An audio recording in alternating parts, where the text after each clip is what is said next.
Welcome back to the podcast. I am so excited to be able to have this conversation with you today. I was scrolling not too long ago on Instagram and just seeing what popped up in my feed, and I came across this woman.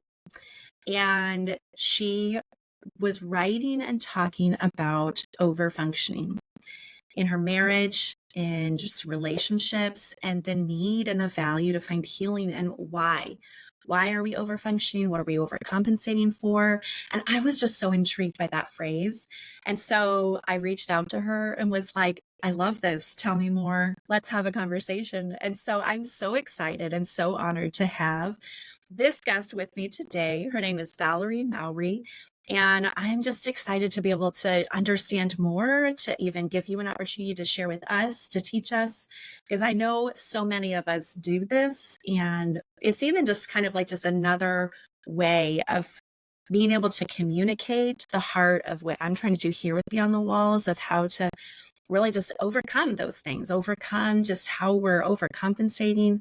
And I am just excited to be able to have this conversation and to see even what comes out of it to gain more healing, more understanding. So, Valerie, welcome. I'll hand it over to you. You can start with your story if you want to, or define even overfunctioning for us. And let's just see where it goes. So, welcome. Thank you, Kylie. I'm super excited to be here and really honored to have been asked to share my thoughts and feelings around my relationship with my husband, the work that I do. And I am just highly passionate for women to show up honestly in their lives, Yeah. no matter what that looks like. So, started talking about my story. First of all, I am in Nashville, Tennessee, and I am an empty nester and have 3 grown children. So, I just wanted to tell you a little bit about me. And about 5 years ago, 6 really, I kind of had a crisis of belief. Belief in the life that my husband and I had created together. We had spent the first half of our life doing what most of us do in the first half of our life is filling the container with all the things that we're supposed to fill the container with. Yeah. Um, but I found myself as my children were starting to move out of the house, really disappointed with my life. Like I had lost part of myself, and that I had um, not only lost part of myself, but also didn't engage with the world and in my life and relationships intentionally.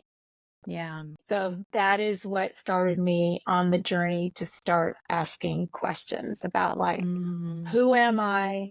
What am I here for? What does the next 30, 40 years look like? And in that process, I came across a teaching and a framework that was actually taught through my church, a pastor in my church. And then he since took this framework into his own business. And I did probably 8 rounds of this framework.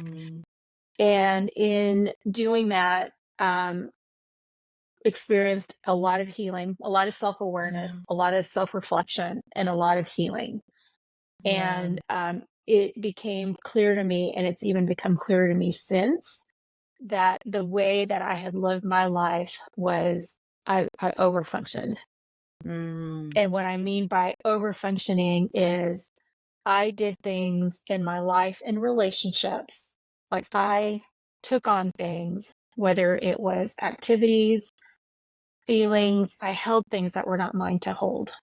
I carried things that were not mine to carry. Yeah. And in that process, I lost myself and I was exhausted 6 years ago. Yeah. And I think that's something that so many of us do. And the interesting thing with overfunctioning, and this was actually a term that I read somewhere and I started to do some research on it, and I started to integrate it into the framework that I was familiar with, integrate it into some of the biblical understanding that I have about Yeah. what our role is as women. You know, the thing about over functioning is we overfunction because we live in self-doubt. Mm. We overfunction because there are parts of us that are not fully mature and developed, and we underfunction in that Yeah. part of us. Yeah. Does that make Yeah. sense? Yeah, it Yeah. does. Well, and I think what I hear in that I feel like I'm so passionate about is that I think it's easy for us to get distracted in the circumstances.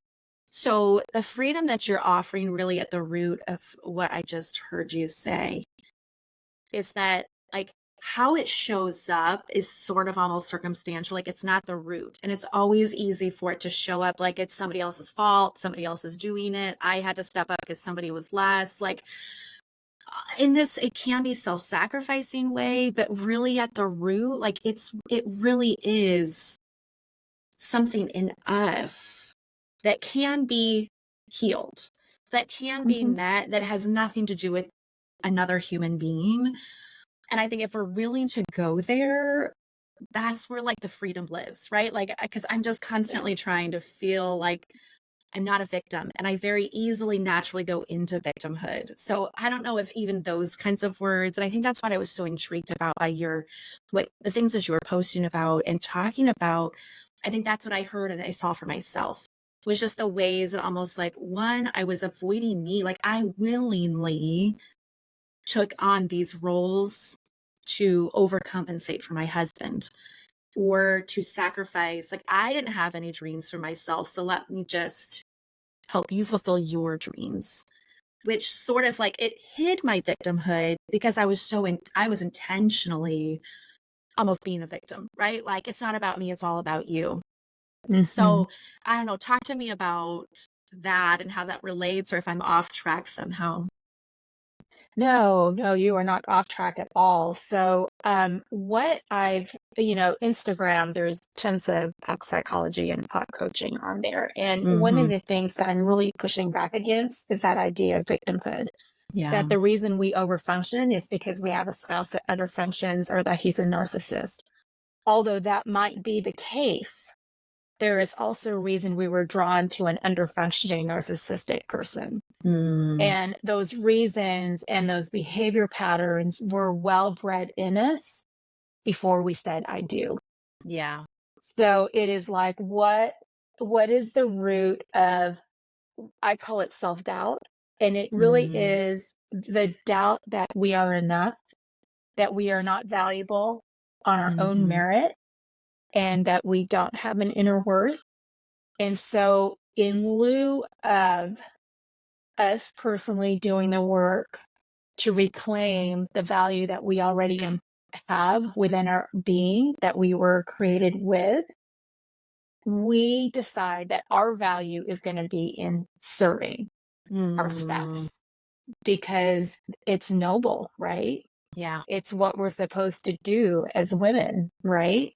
Yeah. To be sacrificial and to be submissive and to serve our families. And although that is true, Yeah. there is a fine line between what motivates that behavior. Is it to earn our place in a Mm. relationship or in our life? Or is it from a place that is authentic, grounded, Yeah. and sincere, and the way that we were supposed to serve the people around us in the way that we were created to serve? Yeah. So I think you and I have talked about kind of this concept, the concept of the Ezer when God created Mm. woman. You know, he said to Adam, I want to create a helper suitable, helper being Ezer in Yeah. Hebrew. And it holds the idea that an Ezer is a helper, but is a warrior for people who cannot do things for themselves. Yeah. It is the term that God used to name himself as he defended and warriored for Israel because they could not do it for themselves. And out of this lie that we believe that's emerged from parts of our story, that I am not valuable, I have no worth, I am whatever. Uh, Yeah. we take on things that are not ours to take on to give us a sense of value, to give us a sense of self. So Yeah. fine line, and it takes a lot of self-awareness to be able to know where that line is. Yeah. Well, and I wonder how much, like, one of the things that I've realized through doing this podcast that's come out, like, because sometimes too, when we got to start talking about things to even be able to put words to it, like, we're so oblivious. Like, how do we become aware and to, like, oh, that's what's happening? And so, in it, almost like kind of one of the episodes that I did before was this the difference between self care and self indulgence. And almost like I'm hearing that even in the language that you are sharing of like when we're serving from a place of doubt and insecurity and less thanness, like that crosses into almost self indulgence. Like it's this self fulfilling prophecy of self sacrifice that's not the way it was designed to be, versus we're serving out of our strength, out of our even just God given natural love and grace, like out of our wholeness, not to earn it, but because we are loved, like out of the overflow of our hearts. And so I wonder even just like how easily the world even taints it, because it makes me even think. So let me know how much you've connected this before. If I have thought about it in the sense of like just even the feminist movement, right? Like we so want to make it feel like we're constantly trying to not be the lesser, the weaker, like as if it's this place of dishonor to be submissive. So maybe that wasn't necessarily something we were thinking about talking about, but I wonder like, how would you bring healing to the woman who feels so offended by submissiveness? Or what would be a new framework to talk about submissiveness with over functioning and this like concept between earning our love and coming from a place where we already are loved? That is a huge, huge question.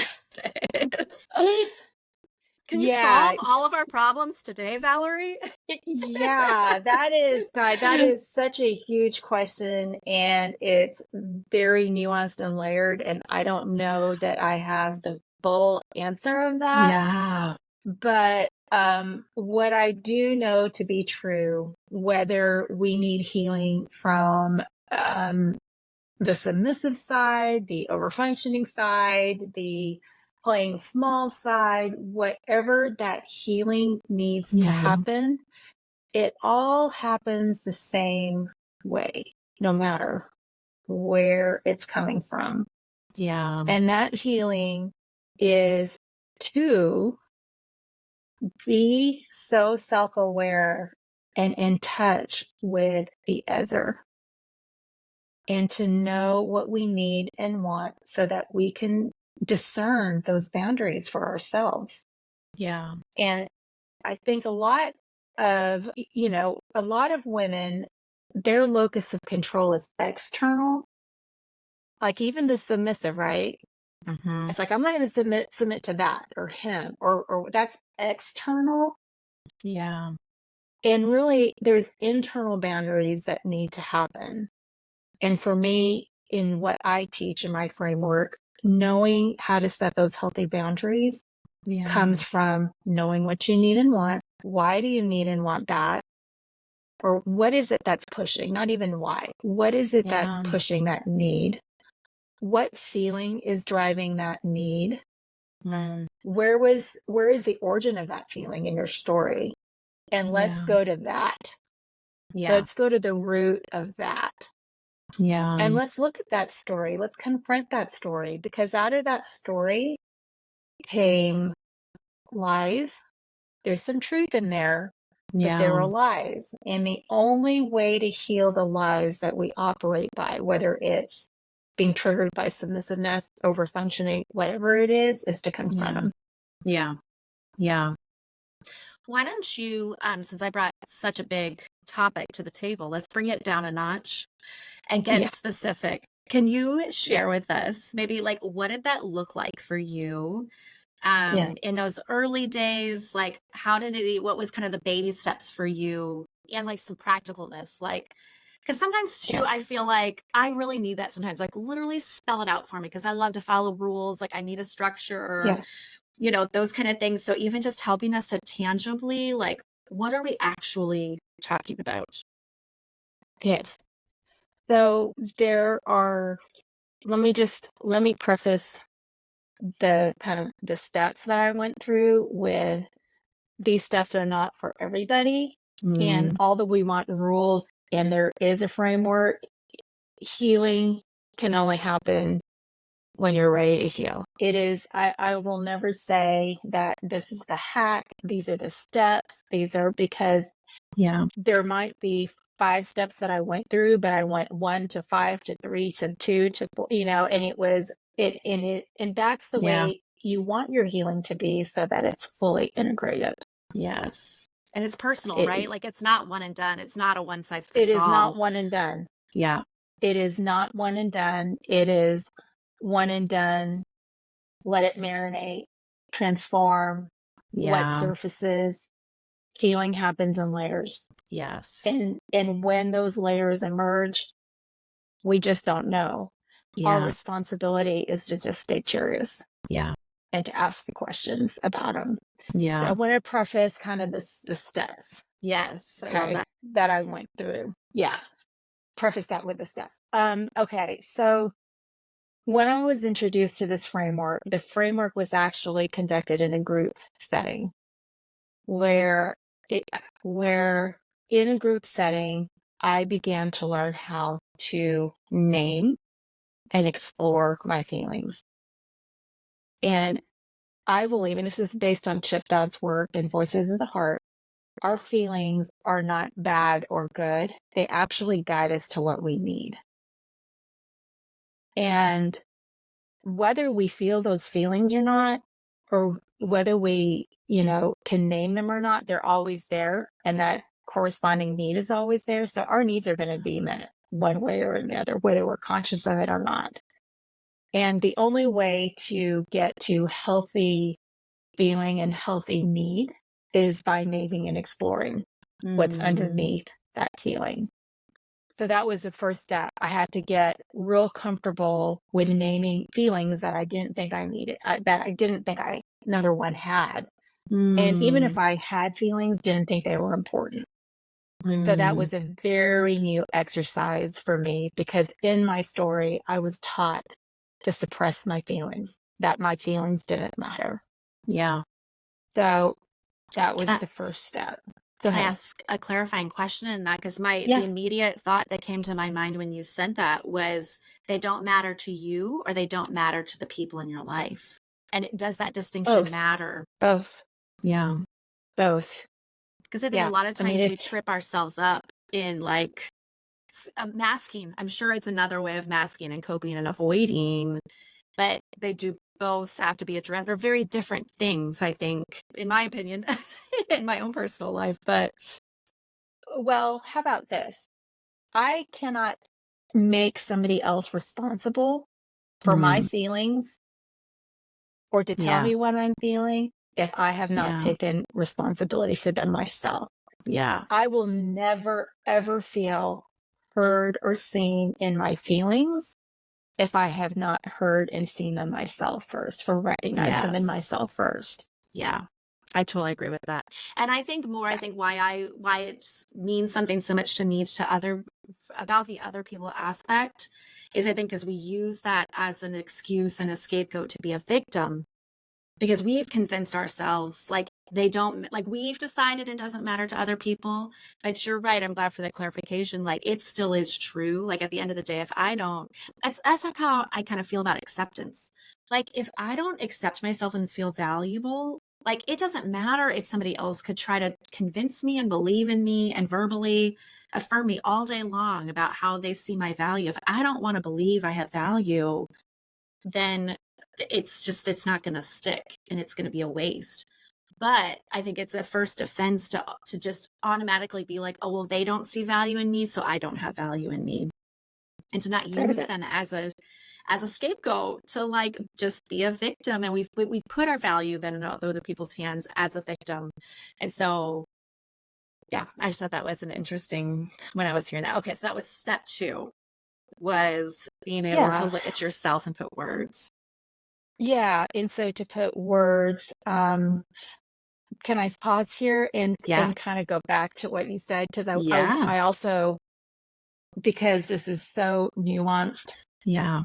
this whole process of healing our feelings and taking responsibility and all that, I don't want to put the idea out there to be totally needless and wantless of other people, and that we don't Mm, need validation. We don't need yeah. people to attune to us. We don't need people to believe us and see us and desire us and be curious about Yeah. that. We absolutely do need that, and we need that for Yeah. healing. And that was the next step. I mean, there's a reason that this process takes place in a group process. Because when you can show up and I can say, I can check in with the group and I say, I am feeling really, really sad right now. Nobody's going to advise me. They're not going to try to fix that I'm sad. They're not going Mm, to try to encourage me out of my sadness. mm, They're going to they're going to sit with me in my sadness. And by sitting with me and just holding the tension of sad, I mean, they're having feelings too, while I'm yeah. having feelings of sadness, right? Yeah. By sitting with me in my sadness, I experience that attunement. I see you. I believe you. I'm curious about your sadness. I desire to be with you in it. Yeah. So I don't want to put the idea out there that, yes, we are responsible for our feelings, Yeah. but we also need people to attune and mirror to us what we're feeling for healing to happen. Yeah. That's why the group dynamic in this process is so, so important. Yeah. So not only did I learn how to name and explore, discern what my feelings were about, Yeah. I also had to look at my life and figure out what lies I lived by Mm, and what parts in my story did those lies emerge. yeah. And then I needed the group to help me confront those lies and tell Mm, me that those lies were not true, yeah. and then speak into me what was true in Mm, my story. yeah. And during that process of lie, lie identification, truth and understanding of who I am, there is something that happens neurobiologically, biblically, where our neural pathways begin to reconnect that became disorganized or fragmented during that parts of our story, and we heal. Yeah. So that is the process of healing. Yeah. And I hate to say this word, but the truth is, it's reps. It's you keep coming back, you keep showing up in an environment like that where Yeah. people will hold your story with you and hold whatever is going on in your day with you, that healing can happen. Yeah. Yeah. Yeah. I love that. Yeah, it's like we want it to be one and done so much, don't we? Like, how can I solve this problem and just like it's solved forever? And I think it that gets clearer and clearer. I think especially as we age and we get older and we get to be a little bit more comfortable with ourselves that like, oh, it's the journey. It's not a matter of Mhm. arrival, but continued intentional healing every step of the way. It makes me think about even when you were talking earlier about like it's not even a one size fits all because we can only handle so much healing at a time. I experienced some sexual abuse when I was a teenager, I feel like every year, every relationship, every new season, like it was another layer of healing, like some other piece of me that needed. And it still gets exposed today. It's not Mm. as obvious as like linking it back to way back when to that specific moment. But I think even what I'm hearing for you that I want the audience to hear in the freedom is to even free up the people in your immediate circle. They weren't the source of the problem, right? Like, and I think that's what you were saying. Like, it goes back to there's some origin point, and it was probably a long time ago, some lie that we bought, something that we were not even conscious to. The people in front of you, the situations that you're in, their weaknesses, their insecurities, their feelings are just simply like triggering. They're tools to help Mhm. you become aware. Would that be accurate? Yeah. Yeah. I mean, I guess the word trigger, they press on parts of your story that need healing, Yeah. right?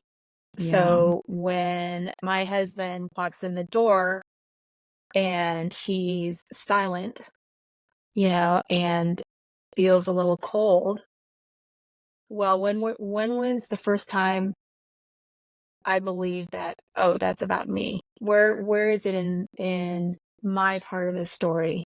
Because I've felt that before and I've said that before, whether consciously or unconsciously. It Yeah. still is part of the way that I operate in my life and in my relationships, right? Is to assume that when he comes in like that, it's because of me and I've done something wrong, or not even that I've done something wrong, or that I am wrong. Yeah. Is it the same as like feeling rejection? Like when we feel like personally rejected, would that be just another example of a feeling that something like that makes it feel like it's wrong? Like there's something wrong with you. Yes, we immediately assume that somebody's behavior, whether it's a look in their eye or body posture, Yeah. when we make up the story, I'm being rejected in this moment. There Yeah. must be something wrong with me. It is likely, now it could be rejection, Yeah. but if the first instinct is I'm being rejected, then it would be, I think, I believe, Yeah. part of it in our story somewhere. Whereas now, when my husband comes in like that, I can go, he seems a little off today. And I can be curious about it. I can be Yeah. curious with him, and I don't make it about me. And he can tell me. He is a grown Mm. man. If it is about me, he can say, Mm. he can be responsible for that and let me Yeah. know. That's Yeah. his responsibility to let me know. It is not my responsibility to assume and make up stories and come to Yeah. a conclusion without him even participating in the conversation. Yeah. So that's how healing begins to repair and restore relationships. We Yeah. stop assuming, we stop the voice of contempt for ourselves and the other, and we become curious. Yeah. How does would you say does asking, "Are you upset with me?" play a role, or is that still kind of more in the over functioning or trying to control a piece? Right? So in your example, you come in and you've done some of the work, so you're now self enough aware that you're like, "Okay, this doesn't automatically mean it's about me. It could be about me, but it might not be." So do you wait? Do you just go into the assumption to say, well, it's not me unless he tells me it's me? Or do you even go and ask him and say, hey, you're kind of silent. Do we have a problem? Or how can I help you? Like, what does that kind of look like if you engage first in the conversation? Yeah, I'm not going to say that I get this 100% right and what's right, in Yeah. the first place, but it does take some relational risk to not make it about you, knowing that it could be about you. So when I ask the question, I don't think I say, "What's wrong? Did I do something wrong?" That would have been old me, Okay. right? I Yeah. think my assumption is I don't actually make assumptions. I Mm, call out what I notice. And the question is, do you need something from me? And yeah. then it is his responsibility to tell me what he needs. If there's something I need to do to shift or change, Yeah. If there's, something that's upsetting, that's his responsibility. That is no longer my responsibility to figure that out for him. Yeah. And if it is me and he can't come to the table with what he needs and wants, it's still his responsibility, Yeah. right? Yeah. And so I have to sit in the discomfort of him being cranky or whatever that might be. Yeah. And then I need to tell myself the truth about, I've noticed, I've asked, it's not about me. I'm feeling uncomfortable because that it pushes on this part of my story. You Yeah. know, what do I need then at that point? Am Yeah. I going to ask him for what I need? Or can I get my needs met in other ways? Mm.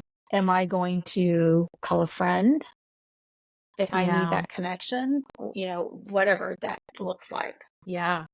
right? Yeah. Because everyone's feeling and having needs all at the same time. It just doesn't happen in a vacuum. Yeah. So it is a dance and it is awareness. But at the end of the day, what we all really want is connection and to be seen and known. Yeah. Yeah. And if that's the case, and if I'm like sitting in absolute discomfort and distress, I can say, I've noticed that you seem upset. What I need from you right now is connection or a hug or whatever. Yeah. God, that is so risky, Yeah. isn't it? Yeah. That takes so much relational courage to Yeah. ask for what we need. Yeah. Well, and I like how that's even, it's less accusatory, it's less assumptive than going in and saying, "Are you upset with me?" Because what you're acknowledging is that you're feeling disconnected. You're feeling something and you want connection. And so instead of bringing up kind of the negative about it, here's what I'm not seeing happen, what's wrong. Here's what I would like to happen. Are you available? Mm-hmm. Yep, That's really cool. exactly. Yeah. Yeah, but it does take risk, right? Yeah. So again, back to the group work. Not only does the group function as a place for tuning, it also functions in keeping us regulated and to widen our window of tolerance. Because if you've never said out loud what you're feeling, what you need, I mean, your heart rate's going, you're in fight, flight, fawn, or whatever. But the more that you practice and do those reps, your window of tolerance for discomfort widens so Yeah. that you have space to do something with that discomfort. Yeah. Yeah. If you feel comfortable, and if you can think of it right off the top of your head, do you have maybe like a victory example for us and then like a really hard, like a failure in those, Ah, especially those beginning days that you could like talk oh, us yeah. through, like, okay, here's what I did. Here's what I was trying to do. It went great. It went Yeah. horribly. Maybe Yeah. just put Yeah. some meat on those Tons of bones. failure. Yeah. Tons of failure. In the early days when I started to get language around what I was feeling and Mm-hmm. needing, I weaponized it. Mm. Right. So, and he did too, because I'm very fortunate. My husband decided to do his own work Wow. shortly after I started my own work. And it was the same framework that we used. We didn't do work together. We actually did work in separate groups. Mm. But we started to weaponize our check-ins. Like, Mm. I'm feeling sad. So you need to, it was very much, it was basically accusatory, making Yeah. assumptions. I'm feeling sad and you're the reason. So there was a lot of weaponization of the new language Yeah. as we started to disrupt the dance in our marriage. Yeah. So that would be one, I wouldn't call it a failure, but it was very difficult. I mean, Yeah. so difficult that I wasn't sure if we were going to make it, if I'm being Yeah. honest. Yeah. And this was already about a year into the work, Mm. that we were still super clunky with it. Yeah. Um, so that would be I guess, a failure, if that's what you want to call it. But Yeah. it's not. It's just part of the Yeah. process. Yeah. Yeah. As far as a victory, I would say that, gosh, there have been, I would say my daughter got married in the spring of 2022. Okay. And by then, we had done so much work and we're really starting to feel comfortable with our new way of living. Our children had also gone through this framework and had done some work themselves. And Mm, so by the time that my daughter got married, I feel like it was just a moment of celebration where we were all yeah. so present, authentically and grounded, where we could really enjoy the moment and really enjoy Yeah. each other without assumptions. And then last weekend, my husband had his 60th birthday party where, I Mm, mean, there is no man, I don't think, that's done more work to be able to hold the tension of life and wow. shame and gladness and joy and all these things, where he was able to receive from 40 people Mm, their love for him. yeah. Whereas 5 years ago, 6 years ago, that would have never, ever happened. We probably wouldn't have even thrown the party. How about Mm, that? So yeah. there's so much freedom in doing this kind of work. Yeah. There's just so much freedom. Yeah. How did it show up for you with your kids? Because I imagine just you in general, right? Like if we're all really just over function in some way, if we're in denial of our needs, it's not just a marriage relationship. I imagine like we are over functioning with everybody. And I think that's something that I always kind of talk about too, is that like we are who we are everywhere. There's just key relationships that trigger it the most or press on those weaknesses the most, which again then tells us, oh, this is just a problem with my husband and I shouldn't have married this man and we made a mistake, right? Like it's the significance of those specific relationships are so much higher. And I think when we can look at like, okay, let's pick a less significant relationship, see how you show up there, sometimes can be a little less painful and triggering and victimizing. Um, so yeah, maybe share with us maybe what were some ways that you were over functioning as a parent or in friendships even. Yeah, the exact same way that I overfunctioned with my husband. I mean, the pattern really didn't change much from relationship to relationship. I would Mm-hmm. just read the room and assume what everybody needed. And that included my children. I mean, I would, come off and make decisions for them. I would hold their feelings for them, meaning I wouldn't let them have their feelings. So I didn't have to have my feelings. Um, I I use them as a source of my value. If they were good, I was good. If they were successful, I was successful. So I was very much a driven mother to encourage their success. And that Yeah. was really more about me, if I'm honest, Mm, than them. yeah. So that was how I overfunctioned with my children, and there was a cost. There was definitely, I hurt them incredibly doing that. Because anytime that every time that I did not let them show up as their authentic selves, well, I muffled their person, their being, their who they were created to be, and Yeah. um, that was all so that I could feel good about myself. Yeah. So that is how I overfunction. There's some transparency for you. I mean, Yeah. in my friendships, I had so much internal self-doubt. I've come across in my life as pretty confident and capable, but I was filled Mm, with so much self-doubt that I really actually didn't have a lot of friendships for a very long time. I isolated. mm, And then if I was in friendships, it would be to do stuff, yeah. like how could I do things to, again, earn my place?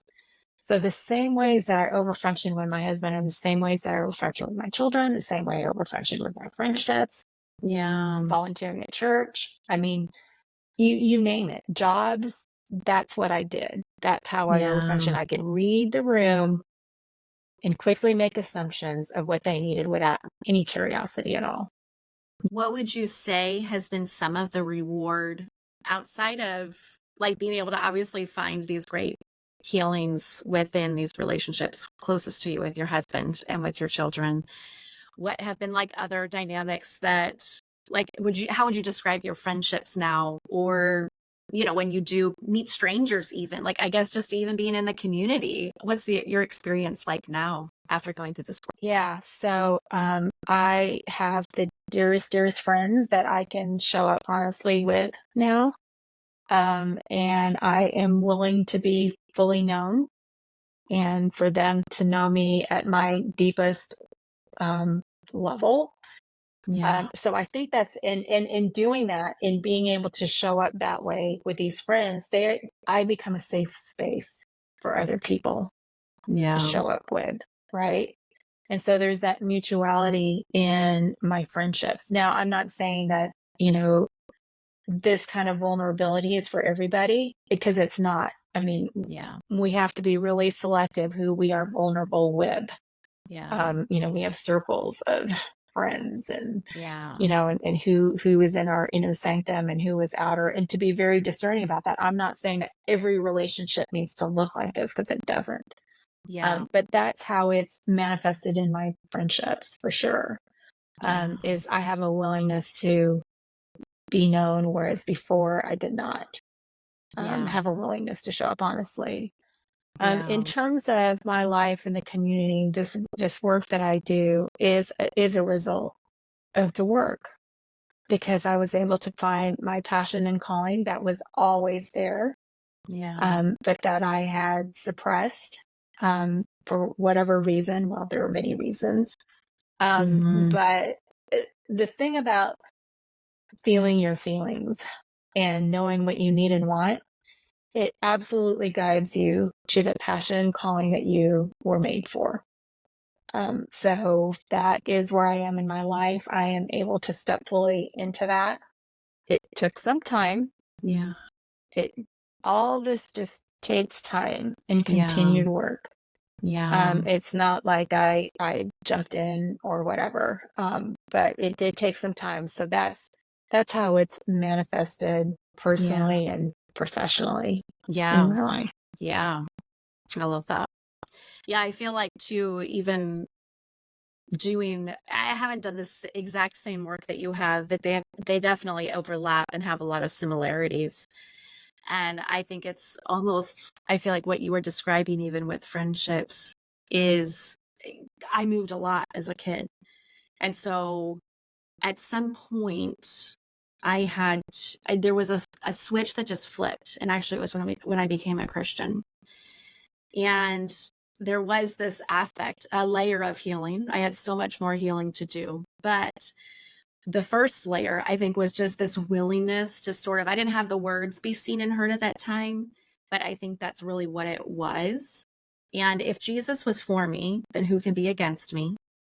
And the safest person that I can be with is going to, if they're also trying to be like Jesus, at least there's a level of commitment of like safety. And then I needed a willingness to just accept that it's also would be okay for people to reject me. And when I was willing, because I think moving so much, what I didn't learn how to do was address conflict. And there wasn't, this relationship was going to end one way or another, whether it was for good reasons or bad reasons. I'm going to physically move out of sight, out of mind, right? Like, or there would be a conflict. Like, there was nothing worth wrestling those uncomfortable feelings. And I was just going to be there for the Mhm. good times.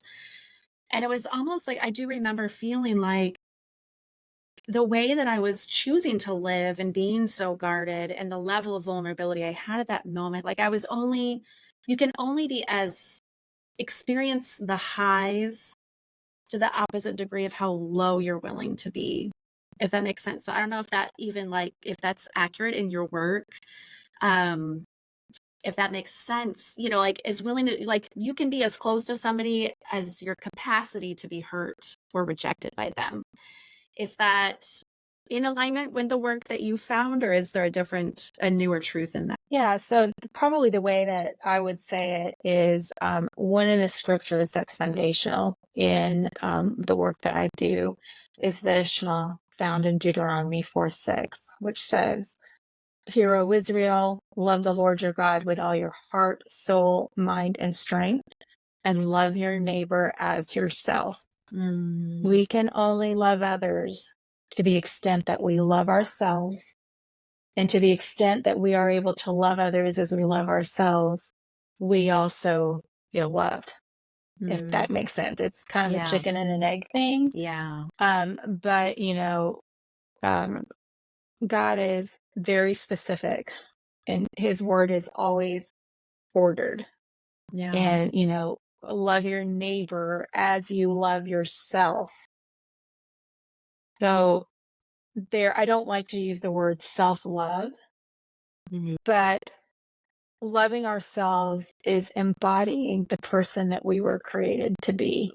yeah, And that happens through the integration early in the Shema, the heart, soul, mind, and strength. yeah, That's how that all happens. yeah, yeah. I love that.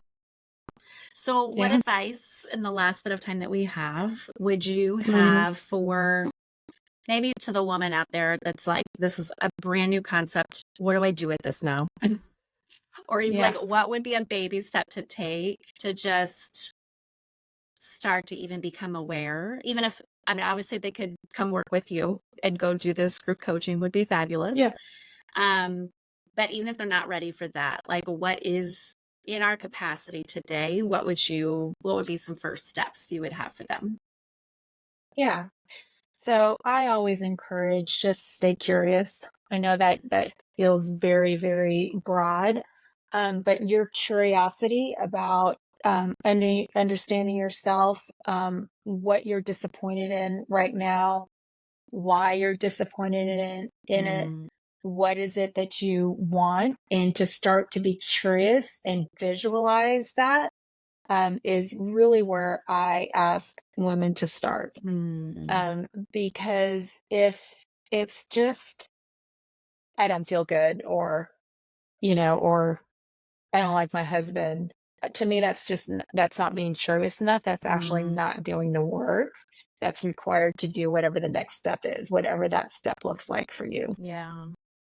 So curiosity is to me, curiosity is loving. I can't remember who said that, Mm, but curiosity is loving. So that extends to yourself and to others. yeah. So I always say start there. Yeah. Ask questions. What do I want? What's not working for me right now? If I don't change, um, what benefit is it to me? Because there's a benefit to the reason we do the things we do. So what Mm, is the benefit to me right now? yeah. What is it costing me?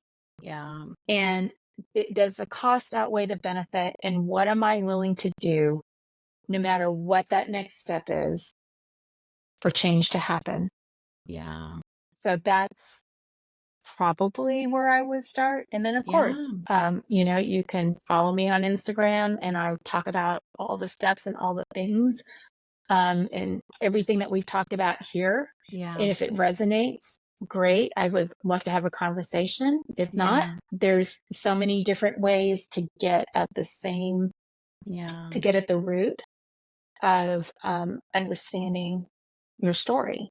But Yeah. curiosity I think, is so key Yeah. in doing this work. Yeah. I think it reminds me of my favorite passage, which is Ephesians 3:20, that says that God can do immeasurably more than we can ask or imagine. And I feel like that was kind of at the root of first one of my breakdowns, like kind of what you were describing in the beginning. Like I just like this existential crisis. What is happening? Everything's kind of just being re understood. And to me, I think I hear so much healing in that passage because it says like it's in that curious piece, right? Which means that I don't know what it is. And so the very best thing that I can come up with that I am aware of Like, God has an even better plan than I do, which means I don't know what it is. And so if we don't get curious, otherwise, when we're not curious, we already do know. We already think it's this. We've already made decisions. We've kind of put ourselves in that box, like the walls, right? That we're behind. What could be possible? What else could be going on? And to have that freedom and the safety to believe that possibly I don't know. And are we brave enough to face ourselves? Are we brave enough to free other people up from not knowing and having all the answers? Like there's so much healing in that curiosity that it's bigger than us. Like it's something else. Because if we knew it, we would be doing it. And so until we become aware, we can't kind of put those things into practice. So I love that. Get curious. Yeah. Yeah. And it takes so much courage to be curious because then, Mhm. ultimately that curiosity will shine the light inward instead of Yeah. outward. So it does take a lot of courage to be Yeah. curious, but that's where all change begins, Yeah. I Yeah. believe. Yeah. Oh, well, thank you so much for sharing all that information with us and sharing your heart and your You're welcome. story. What would be, if there's any last words or things that you want to share with anybody, what would it be today? Yeah. So, one of the things that I want to emphasize is the value of not healing alone because I don't believe we can heal alone ourselves at all. We need a group of safe people to attune to and to attune to us, and to be really discerning about who those people are. But I firmly believe that we were not created to heal alone. Yeah. It's always about community. Yeah. I love that. Oh, well, thank you so much, Valerie, for your time today and just the language to start getting curious with ourselves. How do we start getting honest with ourselves and getting comfortable with being aware of our needs, that we do have needs, and how to get them met? So, I will have in my show notes where people can find you in your website. But for those that don't want to write it down and want to hear right now, tell us maybe do you have a website that we can go to, or what's your Instagram handle? Yeah, my Instagram handle is at Valerie Mowery, first and last name, VALERIEMOWERY. And information about the groups that I facilitate, firstandlastname.com, ValerieMowery.com. Perfect. Perfect. And are these in-person Thank you. meetings or can they do it Um, on Zoom? yeah, well, yes. My wait list for fall is open right now, so I will Okay. have two Zoom meetings a Okay. week and one in real life meeting. And anyway, you can go to the website and it'll tell you all about that. Perfect. Oh, well, thank you so much, Valerie. It was great to have a conversation with you today. Thank you, Kylie. Appreciate it.